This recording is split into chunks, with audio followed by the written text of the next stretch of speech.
Hello, this is Math 2231 coming to you from the College of DuPage during the summer 2020, and this is a lecture entitled The best way to understand related rates, I think, is to dive in and do a problem. So here we have a ladder 25 feet long leaning against the wall of a house. There's a picture here. The base of the ladder is pulled away from the wall at a rate of 2 feet per second. There are three questions. How fast is the top of the ladder moving down the wall when its base is 7, 15, and 24 feet from the wall? There actually are three questions there. Number B, consider the triangle formed by the side of the house, the ladder, and the ground. Find the rate at which the area of the triangle is changing when the base of the ladder is 7 feet from the wall, and find the rate at which the angle between the ladder and the wall of the house is changing when the base of the ladder is 7 feet from the wall. Notice that the question is always find the rate, and the rate is always the derivative with respect to t. Give it a go. Let's see how you did. Well, in part A, you notice that there is a Pythagorean relationship that exists. So what I call x and what I call y, and 25 is the length, so that is x squared plus y squared is equal to 25. That is the Pythagorean theorem. And in a related rates problem, there is always an underlying governing equation that is true for the duration of the problem. This is that example here. Now what we're going to do is we want to find dy dt at a certain time. So to find dy dt, we're going to differentiate both sides with respect to time. Now both x and y are functions of t, so the derivative of this one is 2x dx dt, the derivative of this one is 2y dy dt, and the derivative of 625, 25 squared is equal to 0. Okay, so now what we see is we know that dx dt is 2. So we know that number is 2.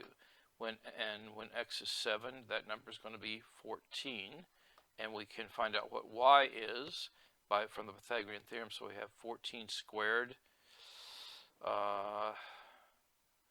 plus y squared is 625. We get that, x was 7. So it's 49 plus 576 to 625. So we can solve that. And so you see we know y, we know x, we know dx dt. The only thing we don't know is dy dt, and we solve for dy dt, and we can find that dy dt is minus 7 over 12. These others are just doing it for different values, so let's just stick with the first one. Let's look at part B. Now the area of a triangle is going to be 1/2 x times y, 1/2 the base times the height. So this is a function that we're going to want to take the derivative with respect to time is. So this is dA dt is equal to 1/2, just sits there, but then this is a product. X and y are both functions of t. It's a product rule, so it is x dy dt plus y dx dt. Now from part A, you know when x is 7, y is 24, dx dt is 2, and dy dt is minus 7 over 12. We plug in all those numbers, and we get this number as the answer as to how the area is changing with respect to time. In part C, we're to find this angle, and so that means that the tangent of theta, the opposite over the adjacent, is x over y. This is going to be the quotient rule. Now we're taking the derivative of both sides with respect to t. Theta is a function of t, x is a function of t, and y is a function of t. So the derivative of the tangent is going to be secant squared theta, but then by the chain rule it is d theta dt. This is going to be the quotient rule or the product rule. It looks like they did the oh no, it's the yeah, they're doing the product rule there, but anyway, you'll substitute values in for this. So d theta dt is going to equal, you divide both sides by the secant squared, you get the cosine squared, and you have this expression. But now we know a lot of these numbers. So x is 7, that means y is 24. dx dt is 2, dy dt is minus 7 over 12, and the cosine of theta is, you get that from this triangle, is 24 over 25. So you substitute all of those numbers in for d theta dt. You do the calculation, you get 1/12 radian per second. Sometimes the fundamental equation is a science equation. This is how resistors add in parallel. And so we're given a bunch of information about values of R1 and R2 and how they are changing. Those are the derivatives. And you're asking at what rate is R changing when R1 is 50 ohms and R2 is 75 ohms. That's the question of when. That's a snapshot in time. And so what we are going to do is, let's see how you do. Let's see how you do. Okay, this is our fundamental equation, and we know that these are the rates of change of R1 and R2 respectively. So we're going to take the derivative of this equation with respect to t. R changes with respect to t, R1 changes with respect to t, and R2 changes with respect to t. And this is going to be R to the minus 1.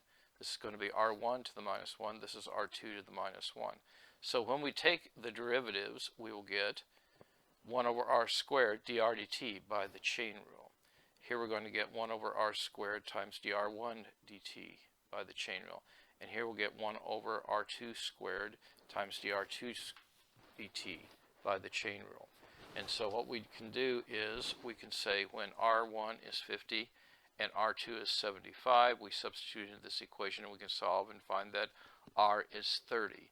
So we substitute all of those numbers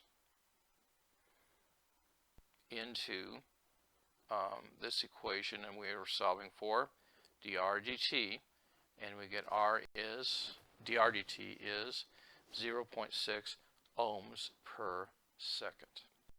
The last example we're going to do has to do with shadow length. A man 6 feet tall walks away at a rate of 5 feet per second from a light that is 15 feet above the ground. And you draw your own picture with this, I guess. When he is 10 feet from the base of the lamp. So you're asking, at what rate is the tip of his shadow moving? And the second question you're going to ask is, at what rate is the length of his shadow changing? You know what to do. Let's see how you did. Well, these are similar triangles if you draw the picture. And we're calling this distance x and this distance y. So by similar triangles, then we have 15 over 6 is the same as y over y minus x. That comes from this figure. So we can cross multiply and simplify, and we'll get 15y minus 15x, this times this, is equal to 6y, this times this. So we solve that, and we get y is equal to 5 over 3x. Now, we wanted to know when dx dt is 5 feet per second. You're walking away.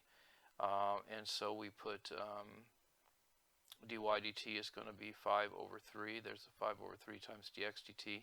And so the answer to that part is 25 over 3 feet per second. Now, if you want to know just about the shadow, you're looking at the derivative of dy dt minus dx dt, and that is going to be 10 over 3. Okay, so here are some guidelines. You identify all quantities, understand what's to be determined, make a picture, and label the quantities. Write an equation that governs the variables whose rates of change are either given or to be determined. So this is the governing equation. Using the chain rule, differentiate implicitly both sides with respect to time, because this is related rates. After completing step 3, substitute all known values and the ones that you can derive, and solve for the required rate of change.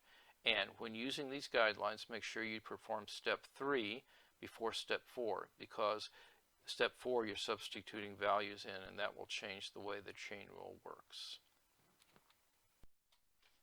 In closing, now more than ever, time is precious. Each day must count. Do the math. It will make you strong. And now, more than ever, take care of yourself and of each other.